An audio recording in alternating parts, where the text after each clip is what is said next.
పాపం ఆర్తి, వాళ్ళదేమో పగ. ఆడు ఎన్నిసార్లు చేయడానికి నాన్న.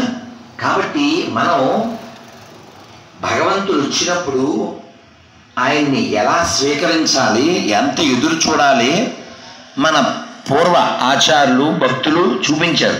ఈ ముసలిది ఎలా చూస్తుంది, ఎందుకు వచ్చావన్నట్టు. ఇంక దేవుడికి తప్పదు కదండి, నీకు మోక్షం ఇద్దామని వచ్చానే ముసలే అన్నాడు. అంటే ఏమని తెలుసా ముసలిది? చక్రవాకం సీరియల్ వస్తుంటే టీవీకి అట్టగా నిలబడింది కాక మోక్షం అంటే మోక్షం అదిగా.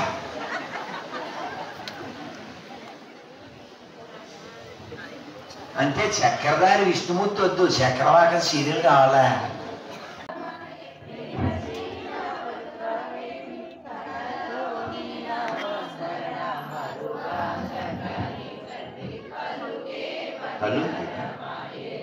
ఏంటి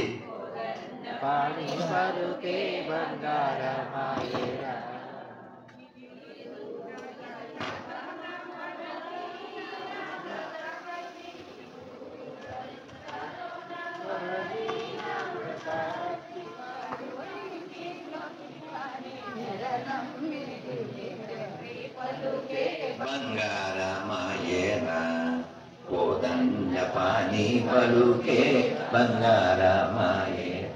बोलो सीतारामचंद्रमूर्ति भगवान की, लक्ष्मण स्वामी की, पवन सुत वीर हनुमान की, नमः पार्वती पते हर महादेव. ఒక కీర్తన పాడుకుందాం. మనం ఎప్పుడు మన ప్రారంభంలో చెప్పుకున్నాం, మనసు ఎప్పుడైనా కుంగిపోతే, బలహీనమైతే, లోపల ఎవరున్నారో మనం గ్రహించగలిగితే లోకం ఏవైనా మనకి ఇబ్బంది ఉండదు. మీరు ఒక్కసారి పరిశీలన చేయండి. రాముల వారికి బలం ఎక్కువ ఉందా, రావణాసుడికి ఎక్కువ ఉందా? రావణాసుడికి. రావణాసుడికి కోట ఉంది, నగరం ఉంది, అన్ని చోట్ల గెలిచి అధికారం ఉంది, ఆయుధాలు ఉన్నాయి, పిల్లలు ఉన్నారు, సైనికులు ఉన్నారు, వాహనాలు ఉన్నాయి. మరి రాముల వారికో కోతిమోక, అంతేగా, బాణాలు. మరి ఎందుకు గెలిచారు రాముల వారు? ఏముంది? ఏముంది? గట్టిగా గట్టిగా ఏమిటి? అందుకనే రామో విగ్రహవాన్ ధర్మ. రాముడు అంటే పోత పోసిన ధర్మం. కాబట్టి మనం ఏది విడిచిపెట్టినా ధర్మాన్ని విడిచిపెట్టకూడదు. ఎప్పుడైనా పిల్లలు అలుగుతారు కదా, అలుగుతారుగా, అడిగేదా? పిల్లలుగా ఉన్నప్పుడు మనంతా అలుగుతాగా, నేనేం తినను, నువ్వు ఎప్పుడు ఇంతే అంటావా? ఎలా అడిగావా? అలా అడిగినప్పుడు ఎవరైనా తినమన్నా అమ్మ బతిమాలినా, నాన్న బతిమాలినా, ఫ్రెండ్స్ బతిమాలినా నేనేం తినను అంటారు కదా. కానీ ఇంకోటో ఇంకోటో అని చెప్తే అప్పుడు తినేస్తాడు. ఎందువల్ల? చిన్నవాడు కదా.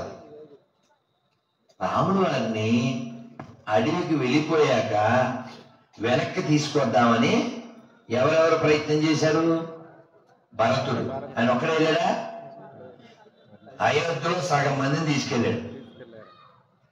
గురువులతో చెప్పించాడు, వశిష్ఠుడితో, జాపాలితో, ఊళ్ళో వాళ్ళు, వాళ్ళ అమ్మ, పిన్నులు అందరూ. రాముడు ఏమన్నాడు? మీరు వెళ్ళిపోండి, నేను అయ్యాక వస్తా అన్నాడు. మనమైతే ఏం చేస్తాం? పొందామనుకున్నాను, వీళ్ళంతా రిక్వెస్ట్ చేశారని. మనకు దొరికితే పాపం ఇంకా ఎవడో పిలవలేదనుకో. అవునా? మీ కోతి ఉపవాసం తెలుసా మీకు? కోతి ఏకాదశి చేద్దాం అనుకున్నా. ఇలాగే ఉపన్యాసం విని ఏకాదశి ఉపవాసం మనం చేద్దాం, వేట్లపాలు వాళ్ళేనా మనం కూడా చేద్దాం అని ఉపవాసం ఏకాదశి అని చెట్టు మీద కూర్చున్నాయి. కూర్చుంటే అందులో కోతి అంది, మనం వాళ్ళంతా ఉపవాసం ఉంటాం, రేపు పొద్దున్నకి నీరసం వచ్చేది కదా, కొమ్మల మీదకి దూకి పండ్లు అయ్యి కోసుకోలేం కదా, అందుకని ఇప్పుడు పండ్లు కోసి స్టాక్ పెట్టుకున్నాం. మంచి ఐడియా, బాగానే ఉందిగా. ఫ్రిడ్జ్ లేకపోయినా గుజ్జు వాడిందిగా, ఫ్రిడ్జ్ లేకపోయినా గుజ్జు బాగానే వాడిందిగా అని పండ్లు అవి కలెక్ట్ చేసి పెట్టుకున్నాయి. కాసేపటికి ఇంకో కోతుంది, బాగానే పెట్టుకున్నాం. రెడ్డి నువ్వు కావాలంటే కూర్చో, రేపు చంటాడు నువ్వులే రెడ్డి. మరి రేపు మనం చాలా అలసిపోతాం కదా, చేతులు ఆ పండ్లు దగ్గర నుంచి ఇక్కడ దాకా రావాలంటే బలం ఉండదు కదా, అందుకని పండ్లు ఇలా పట్టు కూర్చుంది. Plan B. కాసేపు ఆగాక ఇంకో పోతుంది, రేపు మనం చేతులతో తొక్క కూడా వలవలేం కదా, ఒళ్ళు చాలా పట్టుకుందాం, రేపు అలా సూర్యుడు రాగానే తినేద్దాం. ఇది బాగానే ఉందిగా ఐడియా అని అన్ని రెడీగా పట్టుకునేది. ఇంకో పోతుంది, రేపు చాలా నీరసం వచ్చేది, మనకి ఓపిక ఉండదు, పళ్ళు ఇలా ఇలా అనలేము, నవిలేసి రెడీగా ఉందాం. సూర్యుడు రాగానే అయిపోయింది, ఇంక ఏకాదశి ఇంకేముంది కదా, అయిపోయింది, ఏకాదశి అయిపోయింది. అలా ఉంటుంది, అట్టు ఉంటుంది మనతో అని అంటాడు కదా, అలాగా అలాగా. కోతి దానికి ఎవడో సాగు పోసాడు, దానికి వెనకాల టెక్నిక్ పెట్టారు. ఇంకేముంటది, ఇంక చూసుకో, అదే మన మనస్సు. కాబట్టి ఈ మనస్సుని కూల్గా ఉంచాలంటే దానికి వైరాగ్యం. వైరాగ్యం అంటే ఏంటి? వైరాగ్యం అంటే విరాగము, అంటే కోరిక, అది కావాలి అని లేకుండా ఉండడం. నాకు ఇది కావాలి అనే కోరిక ఉందా, నీకు దుఃఖం వస్తుంది. నీకు దుఃఖం వస్తుంది. దుఃఖం రాకూడదంటే అసలు దేని మీద ఆశ ఉండకూడదు. దానికి భగవద్గీతలో స్వామి చెప్తారు, యదృచ్ఛ లాభ సంతుష్టో అంటారు. అంటే లభించిన దాంతో సంతృప్తి చెందు. ఇప్పుడు వచ్చేటప్పుడు గుళ్ళో నుంచి ప్రసాదం ప్యాకెట్లు ఏవో తెచ్చారు, ఆ కవర్ నా పక్కన ఉంది, వాళ్ళందరినీ తినమని చెప్పాను. మరి మంచి వాసన అదేది, నేను కూడా తినచ్చుగా, ఎవరిని ఆపుతారా? తినను. ఎందుకని? నా నియమం ఒక్క భోజనం. ఇప్పుడు బహుశా పాలు తాగుతాను, అవి లేకపోయినా పర్లేదు. కాబట్టి మనస్సు చెప్పుద్ది, ఏం పర్లేదు, అలసిపోయారుగా, ఎంతసేపు ప్రయాణం చేశారు, మళ్ళీ ప్రయాణం చేయాలి, మధ్యలో ఉపన్యాసం, ఏం పర్లే, వాళ్ళతో పాటు 2 దోశలు 2 చపాతీలు, అది ఉపన్యాసం ఎత్తదే. మనస్సు చెబుతుంది, కానీ మనం చెప్పాలి దానికి. మనం చెప్పిందల్లా చేయకూడదు. అది తినమన్నదని, అది కొనమన్నదని, అది చూడమన్నదని, అవన్నీ చేస్తే నష్టం ఎవరికి? ఆత్మకి నష్టం. ఎంత పతనం అయిపోతామంటే, మీరెవరైనా భాగవతం పేరు విన్నారా? విన్నారుగా? మా ఇంట్లో ఉంది అన్న వాళ్ళు ఎవరైనా ఉన్నారా? అమ్మో రెడ్డి తిప్పుడానా, ఎంతమంది పుణ్యాత్ములు, ఓ 5-6 మంది ఉన్నారు భాగవతం గట్టిగా చదవబడిన వాళ్ళకి. మా ఇంట్లో భగవద్గీత ఉన్నాను, ఎక్కువ చేతులు పడతాయి. తిప్పు రెడ్డి రెడ్డి రెడ్డి, అది చూసా? అమ్మో అమ్మో రెడ్డి తిప్పుడానా, ఎన్ని చేతులు చూసారా? ఇంకో ప్రశ్న అడుగుతాం. నాకు ఏదో ఒక్క శ్లోకం వచ్చింది, ఏదో ఒక దాంట్లోది ఒక్క శ్లోకం వచ్చాను చేయాలి, ఏదో శ్లోకం, ఒక్కరు 2 ఏదో శ్లోకం మీరు చెప్పండి అమ్మా తల్లి, ఒక్క శ్లోకం ఏదో తల్లి తల్లి. చాలా సంతోషం. ఇలా భవద్వేషిణి అంటే అర్థం ఏంటండి తెలుసా? పర్లేదు చెప్తానమ్మా. భవము అంటే తెలుసా? భవము అంటే దుఃఖాన్ని ఇచ్చేటువంటి సంసారం. అందరూ ఒకసారి చెప్పండి, నమస్కారం మొదలుపెట్టి. జన్మ మృత్యు జరా వ్యాధి దుఃఖ దోషాను దర్శనం. ఏమిటివి? పుట్టడం దుఃఖం, మరణించడం దుఃఖం, వ్యాధి దుఃఖం, వృద్ధాప్యం దుఃఖం. ఈ నాలుగిట్ల నుంచి భగవద్గీత బయటపడేస్తుంది. మనం ప్రారంభంలో చెప్పుకున్నామే ఈలో మిమ్మల్ని తులసమ్మని అడిగాను, దశావతారాలు తెలుసా అని. అందులో 5వ అవతారం ఏంటి నేను చెప్పేస్తానే లైన్లో. మత్స్య, కూర్మ, వరాహ, నరసింహ, వామన, పరశురామ, రామ, బలరామ, బుద్ధ, కల్కి, ఇలా 10 అవతారాలు కదా. వామన అవతారంలో విష్ణువు ఎవరి దగ్గరికి వెళ్ళాడు? బలి చక్రవర్తి మీరెవరు అని అడిగాడు. మన అడిగితే ఏదో చెప్తాం కదా, మరి ఆయన అడిగితే ఏం చెప్పాడు? అనాథ అన్నాడు. నేను అనాథన, మనందరి దృష్టిలో అనాథ అంటే అర్థం ఏంటి? అంతే కదా. బలి చక్రవర్తి కూడా అదే అనుకున్నాడు. పాపం చిన్నప్పుడే అమ్మా నాన్న పోయినట్టున్నారు అని అనుకున్నాడు. కానీ వామనుడు చెప్పిన అనాథ అంటే అర్థం ఏంటి? నేను అకారానికి నాథుడిని, అంటే అన్నిటికీ మూలమైన వాడిని అని. విష్ణు సహస్రనామం నేను జీవితంలో ఒక్కసారన్నా చదివేనండి అన్న జీవితం. చూసైనా చదవండి. చదువుతారా? అందులో ఒక శ్లోకం మీకు వచ్చి ఉండొచ్చు కొందరికి. అందరు చెప్పండి, నమస్కారం మొదలుపెట్టి. అనాది నిధనం విష్ణు. చాలా బాగా చెప్తున్నారు మీరు. అనాది నిధనం విష్ణు సర్వలోకమహేశ్వరం లోకాధ్యక్షం స్తువన్ నిత్యం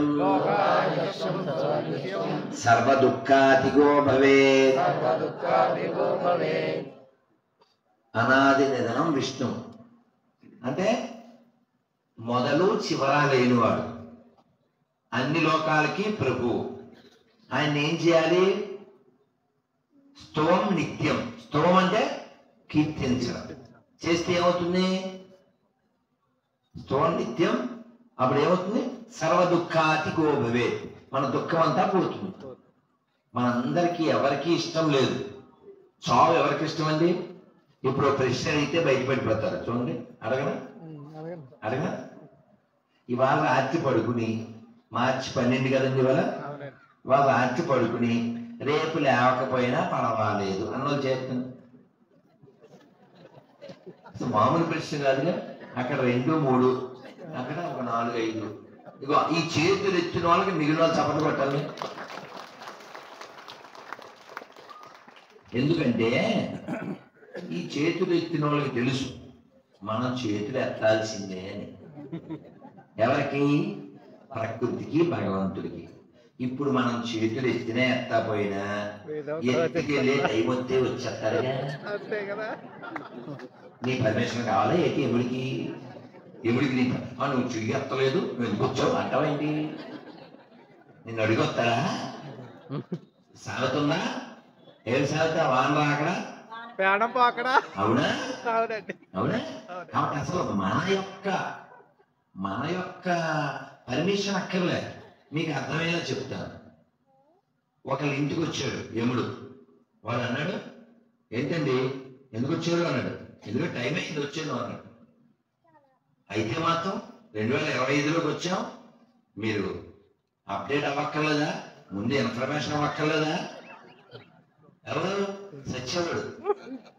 ఈడు ఆయనతో గొడవ పెట్టాడు. ఆయన అన్నాడు, ఇన్ఫర్మేషన్ ఇవ్వకూడదు ఏంటిరా, 3 మెసేజ్లు పెట్టా అన్నాడు. లేదు, ఒక్క నిమిషం వాట్సాప్ అన్నాడు. ఫేస్బుక్ మరి ఎక్కడ పెట్టారు? ఆయన అన్నాడు, నేను తలలో పెట్టలేదురా తలమాసినోడా, తల పైన పెట్టాను. అంటే అర్థమైందా? సెల్లో పెట్టలేదు, తల పైన పెట్టా అన్నాడు. అంటే ఎప్పుడైనా పిల్లలకి ఒక 30 ఏళ్ళు దాటే వరకు జుట్టు నల్లగానే ఉంటుందిగా, తర్వాత తెలుపు వస్తుంది 40 దాటి అలా అలా. తెలుపు వచ్చిందంటే అర్థం ఏంటి? పిలుపు వచ్చిందని. అదే కానీ తెలుపు అంటే పిలుపు, అప్పుడే తెలుగుతో మలుపు. Still you are trying for గెలుపు, మొత్తం లైఫ్ అంతా పులుపు. ఇంకోలా చెప్తా, తెల్లగా జుట్టు అయిందంటే తెల్లగొడ్డ వేసేస్తారు చల్లగా. శబ్దంగా ఉండరాయంటే గాడ్కి దగ్గర అవరాయంటే గాడ్రేజ్ దగ్గర అవుతుంది. గాడి కూడా గాడ్రేజ్ వాళ్ళు తెలుసండి, ప్యాకెట్ 10 రూపాయలు. దేనికి అర్థమైందా? దస్కా ధమాకా.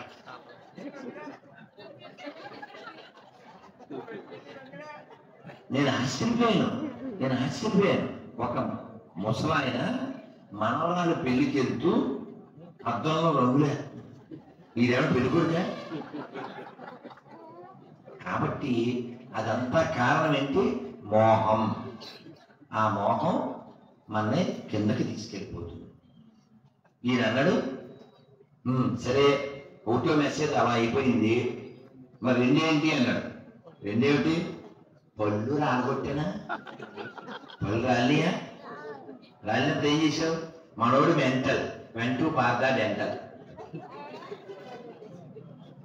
రాయచోటిలో హిందువుల మీద దాడి జరిగితే అసెంబ్లీలో మాట్లాడిన ఒకే ఒక్క మగాడు ఈ పార్దా డెంటల్ ఆయనే, పార్థసారథి గారు, ఆదోని ఎమ్మెల్యే. యూద బిగాన్ టు జై శ్రీరామ్, జై శ్రీరామ్.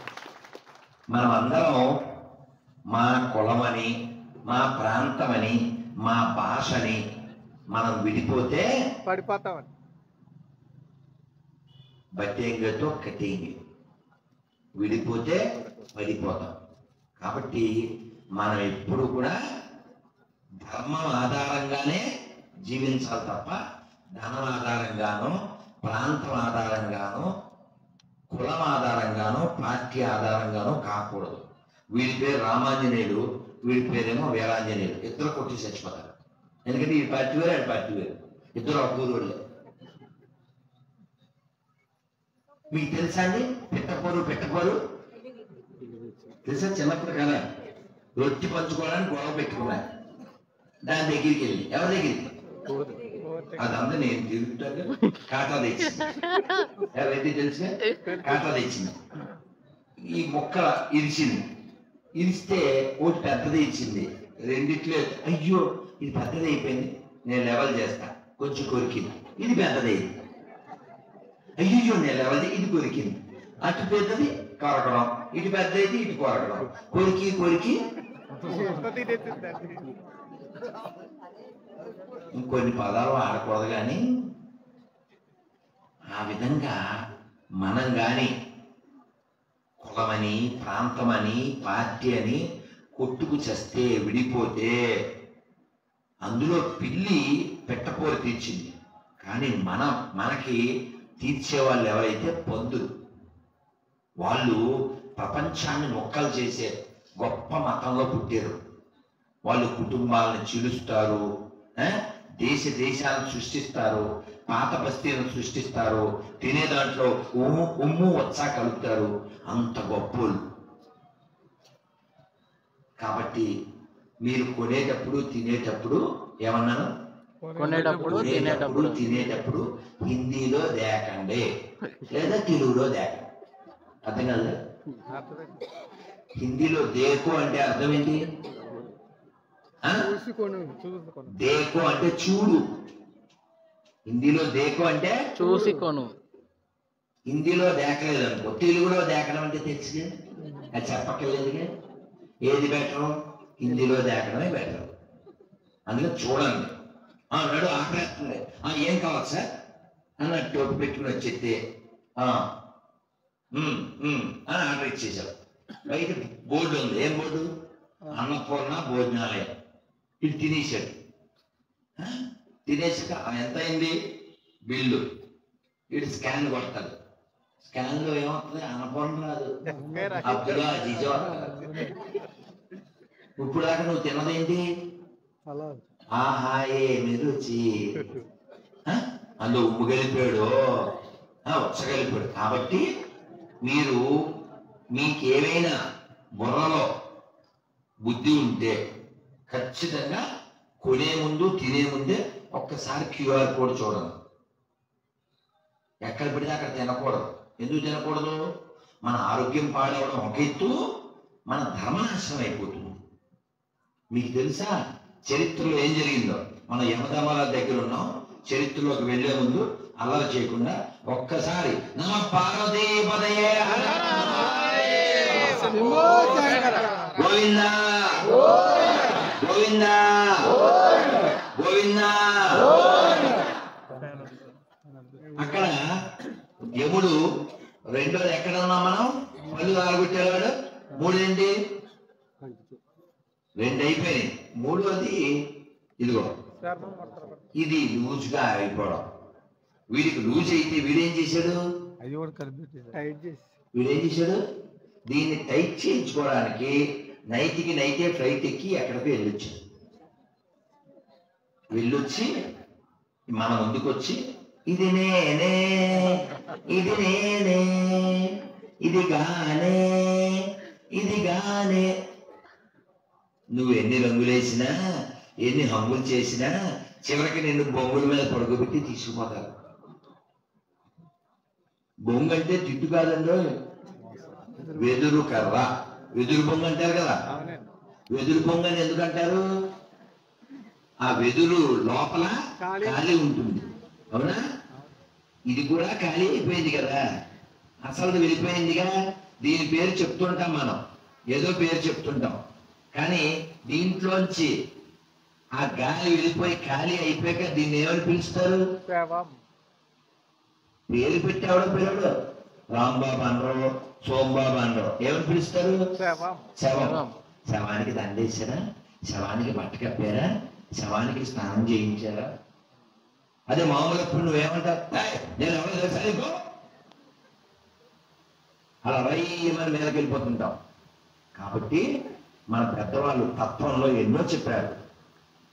ఇల్లు ఇల్లంటావు, ఉల్లాసపడతావు, ఇల్లెక్కడున్నదే చిలక, అల్లంత దూరాన వల్ల కాటిలోన నీ ఇల్లు ఉన్నదే చిలుక.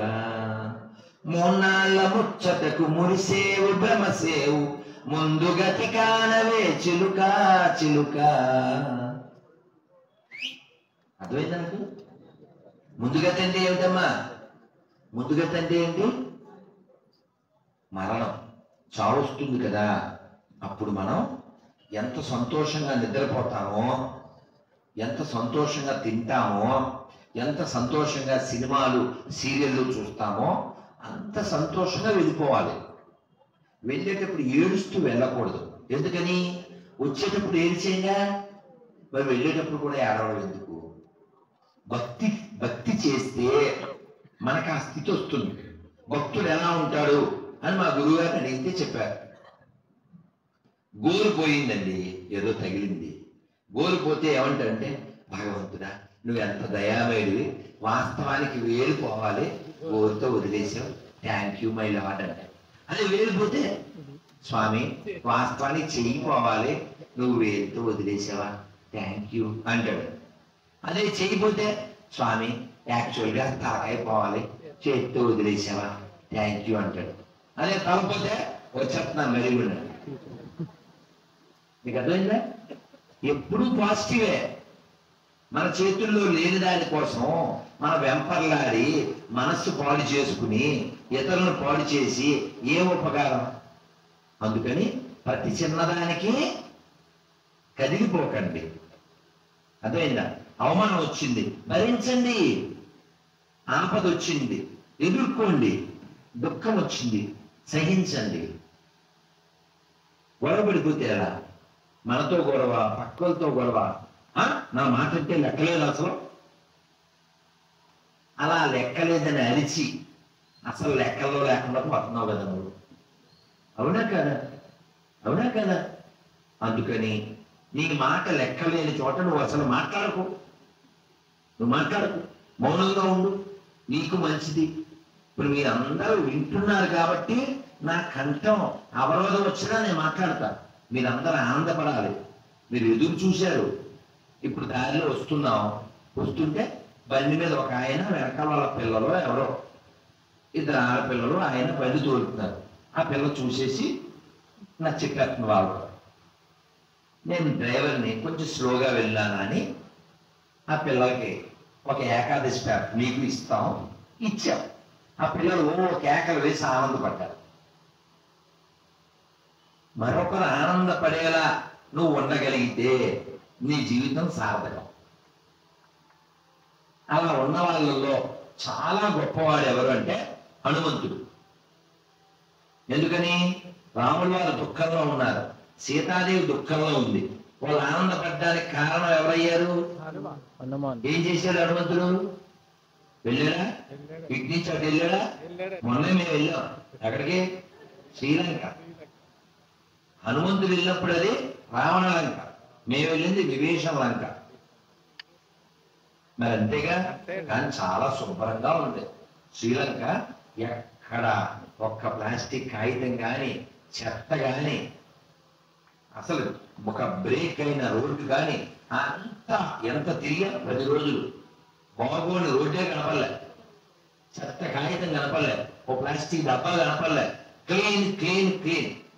ఖచ్చితంగా నేర్చుకోవాలి. నేను ఎవరైనా మన రాష్ట్ర మంత్రులు ఎవరైనా కలిస్తే ఖచ్చితంగా ఈ మీరేంటిది నేను ఏమంటారు, మున్సిపాలిటీ శాఖ ఏదో ఉంటారు కదా, గ్రామీణ పారిశుద్ధ్య ఎవరి చేతిలో ఉందో వాళ్ళకెళ్ళానా ఖచ్చితంగా చెప్తాను. గ్రామ పంచాయతీ ఓసారి వెళ్ళండి, ఓ 2 రోజులు 3 రోజులు తిరిగి రావాలి.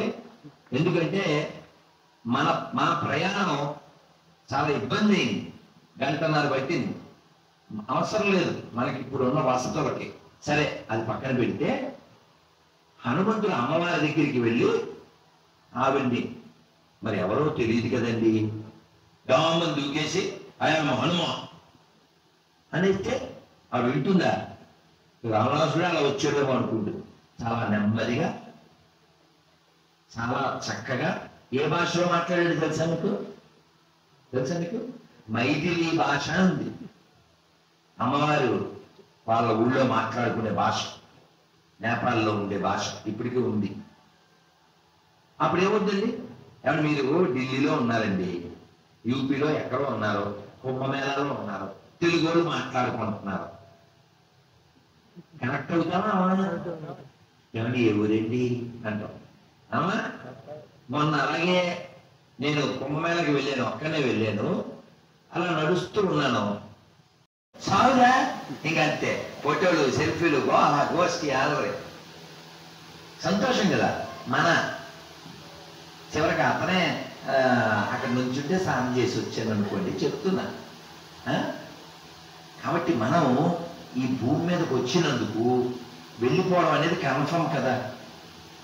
అందుకే అకారంతో మొదలుపెట్టి వికారం లేకుండా ఈ ఆకారం ఎవడిచ్చాడో ఆ ప్రాకారానికి వెళ్ళిపోవాలి మనం. ఏమన్నా అర్థమైందా? అది ఆయనకి అర్థమైంది, నవ్వుతున్నారు. అకారంతో అకారానికి నాదుడైనటువంటి వాడు ఇచ్చిన ఈ శరీరం